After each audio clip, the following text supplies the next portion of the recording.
Amidst Mamata Banerjee extending her support to protesting farmers in Delhi, Prime Minister Modi has fired an all-out attack. The Prime Minister has accused Mamata of blocking reforms that benefit the farmers in Bengal. The Prime Minister said that he was saddened by the state of affairs and how Chief Minister Mamata was blocking reforms for political reasons. He's also accused her of ignoring the farmers in Bengal and joining the protests of the farmers in Punjab.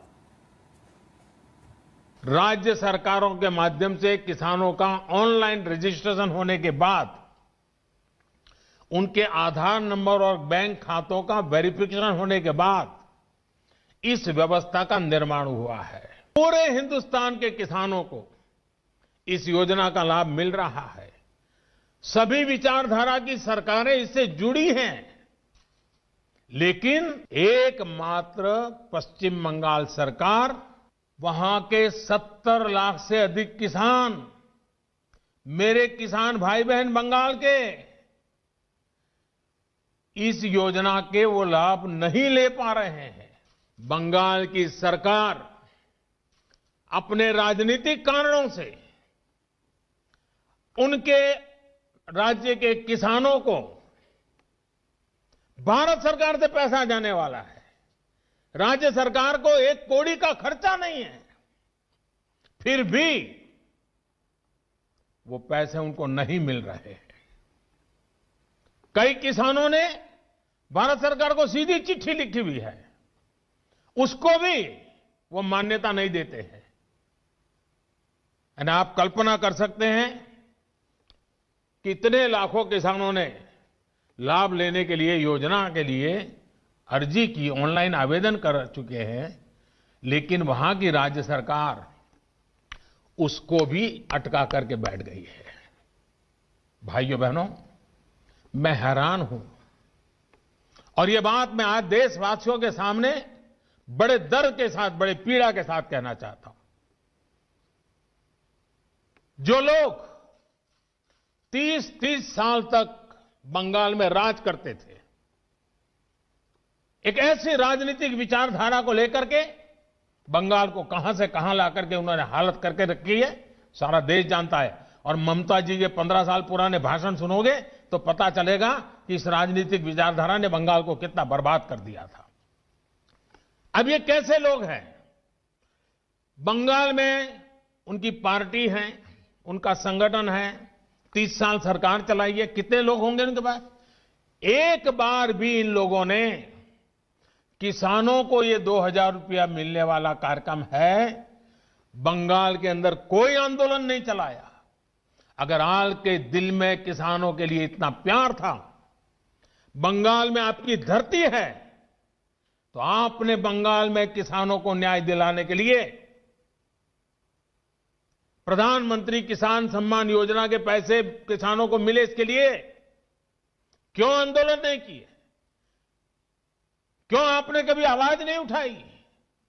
और आप वहां से उठ करके पंजाब पहुंच गए, तब सवाल उठता है। और पश्चिम बंगाल की सरकार भी देखिए, अपने राज्य में इतना बड़ा किसानों को लाभ, 70 लाख किसानों को इतना धन मिले, हजारों करोड़ रुपया मिले, वो देने में उनको राजनीति आड़े आती है। लेकिन वही पंजाब जाकर के जो लोग के साथ वो बंगाल में लड़ाई लड़ते हैं, यहां आकर के उनसे गुपचुप करते हैं। It's been a month since farmers continue to sit on the roads at various points around the Delhi border. Allaying their fears, the Prime Minister reached out to them and assured them that recently passed bills are for the benefit of the farmers. The Prime Minister assures that MSP is going to continue to remain like before, a key concern of the protesting farmers. The Prime Minister has also said that new laws protect their land and give them legal protection. The Prime Minister reiterated it allows new options to the farmers to sell their produce. The Prime Minister also ended up saying that the government is ready for talks on all issues, but talks should be based on facts and figures. Remember, till now there has been 6 rounds of talks, but so far just no conclusion has been reached between the farmers and the government.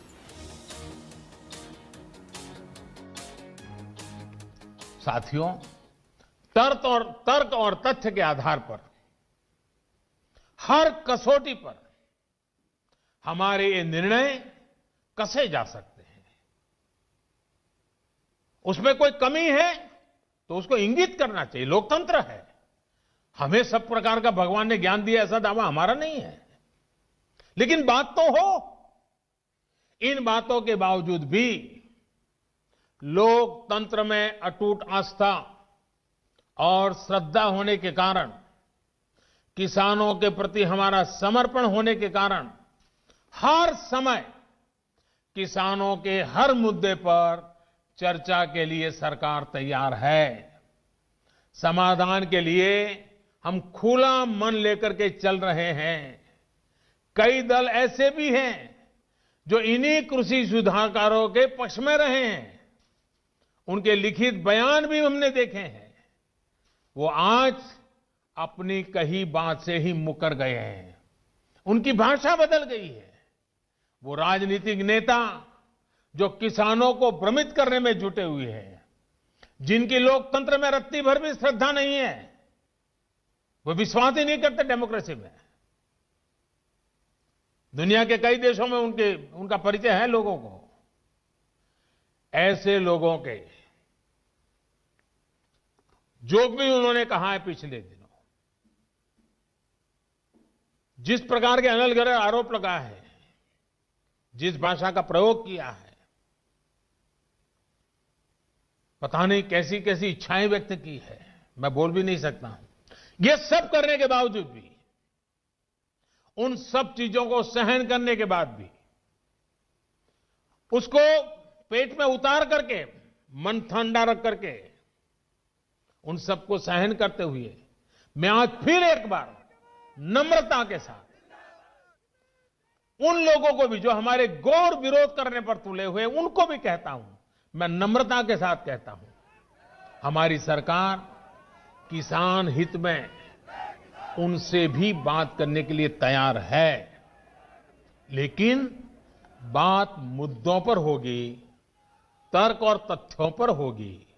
साथियों, हम देश के अन्नदाता को उन्नत करने के लिए हर संभव प्रयास कर रहे हैं।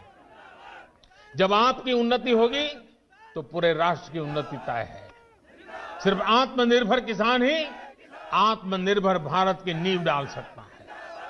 मेरे देश के किसानों से आग्रह है, किसी के बहकावे में ना आए, किसी के झूठ को न स्वीकारे, तर्क और तथ्य के आधार बनाकर ही सोचे विचारे। Paulami Saha is reporting from Mehrauli and Anisha Mathur from Singhu border. Both of them are joining us live on this broadcast now. Straight, let's go to Paulami first.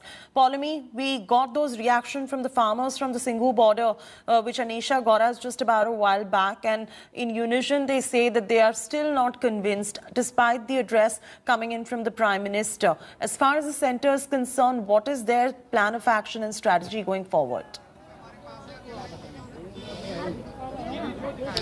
See, well, the centre's plan so far, Chetty, is that they will continue to reach out to farmers, continue to try and dispel whatever sort of misgivings or doubts they have about these three farm laws. So this is, of course, part of that outreach program. You saw the Prime Minister spoke to them directly and across the country and tried to tell them that the sort of information that they have about the three farm laws is complete misinformation, and there is nothing in these laws which is in a way going to hurt their interests. He again invited them and appealed them to come forward for talks, then of course reiterated that those talks will have to be issue-based and fact-based and point by point. So they need to come forward for conversation with the government, but it has to be specifically on the basis of points. What are the points? Now, you know, Chetty, previously what the government has said, that when the farmers have come forward for the 6 or odd rounds of talks that have happened, they've not exactly specified certain issues or doubts that they have about the farm laws. They keep only reiterating one point, which is repeal the three laws.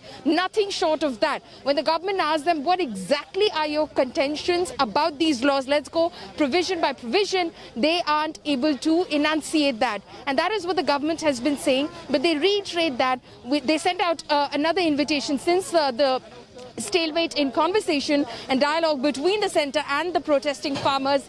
2 invitations have gone out, one which went out yesterday itself from the Joint Secretary, Agriculture Ministry, Vivek Agarwal, who again invited them to the table, asked them to pick a date and time and come to Delhi to Vigyan Bhavan for a conversation with the government. But like the Prime Minister said, it has to be on the basis of points. What are your doubts? Write it down. Tell us, and we will go with you provision by provision, clause by clause.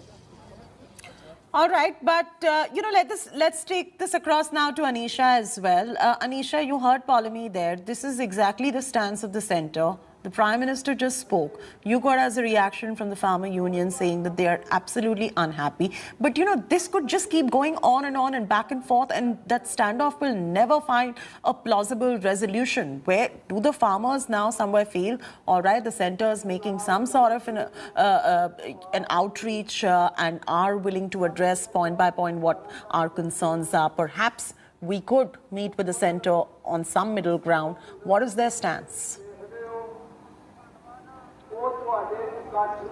Well, to answer your question in a nutshell, there is no middle ground as far as the farmers' demands and the government's stand is concerned. Remember, the farmers have again and again reiterated that they are not going to agree to any talks till the government gives them a yes or no answer as far as repeal of the farm laws is concerned. So while the government is again asking for a clause-by-clause discussion on the farm laws, what the farmers are saying is that we don't want a clause-by-clause discussion. We want complete removal of these laws, and then we can go back to the drawing board and figure out what kind of laws are required in this country. So as long as their standoff remains on this basic point, it is going to continue. But yes, there's going to be a meeting of the farmer associations this afternoon as well. By around 2:30, 3 o'clock, the farmer unions are meeting again to decide on what response they're going to give to the government. Remember earlier as well, when the meetings had happened on the 5th, the farmers had given a written proposal in which to which the government had given a written response. That was again rejected by the farmers, that we don't accept what you're saying. So we're once again circling back to the same standoff, because the government will not budge on the repeal, while the farmers will not budge unless there is a repeal. Back to you. So that's where the standoff really lies, and that's where there is no sort of a plausible resolution that currently, from the reaction we're getting from farmers and from the central government, there seems to be no plausible resolution in sight. For now, thank you very much, Anisha and Poulomy, for joining us. Hi everyone, Preeti Chaudhary here. Hope you like this video. For latest news and analysis, like and subscribe to the India Today YouTube channel. And don't forget to press the bell icon to stay updated. Thank you for watching.